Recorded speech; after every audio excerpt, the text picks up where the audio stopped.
2011 ചില ശാസ്ത്രജ്ഞന്മാർ വളരെ പ്രത്യേകതയുള്ള ഒരു നദി കണ്ടെത്തി. ബ്രസീലിലെ ആമസോൺ മഴക്കാടുകളിലുള്ള ഒരു നദി. ആമസോൺ നദി പോലെ ഭൂമിക്കടിയിൽ ഒരു വമ്പൻ നദി. ആമസോൺ മേഖലയിൽ 4000 മീറ്ററോളം ആഴത്തിലാണ് ഈ നദി സ്ഥിതി ചെയ്യുന്നത്. നദിക്ക് ആമസോൺ നദിയേക്കാൾ വീതിയും വരുമെന്നാണ് ശാസ്ത്രജ്ഞർ പറയുന്നത്. നദി കണ്ടെത്തിയത് ഒരു മലയാളിയാണ്. പതിറ്റാണ്ട് മുൻപാണ് സംഭവം.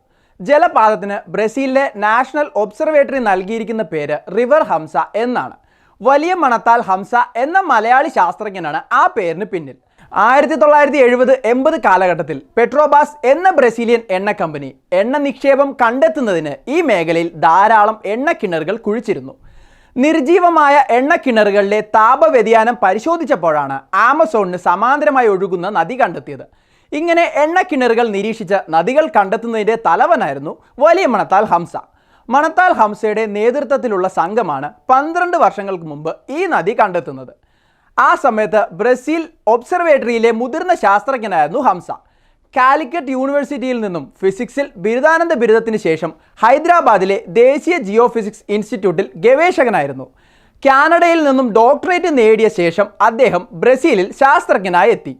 ദി ഗാർഡിയനിലെ റിപ്പോർട്ട് പ്രകാരം വലിപ്പത്തിൽ ആമസോണിനൊപ്പം വരുമെങ്കിലും ഒച്ചിനേക്കാൾ പതിയെ ഒഴുകുന്ന നദിയെന്നാണ് ശാസ്ത്രജ്ഞന്മാർ ഈ നദിയെ വിശേഷിപ്പിക്കുക. ആൻഡീസ് പർവ്വത മേഖലയിൽ നിന്നും ഉത്ഭവിക്കുന്ന ഈ നദി അറ്റ്ലാന്റിക്കിൽ ചേരുന്നുവെങ്കിലും കൃത്യമായി ഹംസ റിവർ ലയിക്കുന്ന ഇടം ഇന്നും മറഞ്ഞിരിക്കുകയാണ്.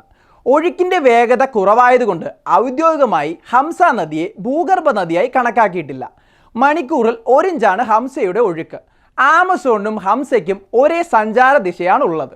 ഈ വീഡിയോ നിങ്ങൾക്ക് ഇഷ്ടമായെങ്കിൽ ലൈക്ക് ചെയ്യുക. കൂടുതൽ വീഡിയോകൾക്കായി ഞങ്ങളുടെ യൂട്യൂബ് ചാനൽ സബ്സ്ക്രൈബ് ചെയ്യുക.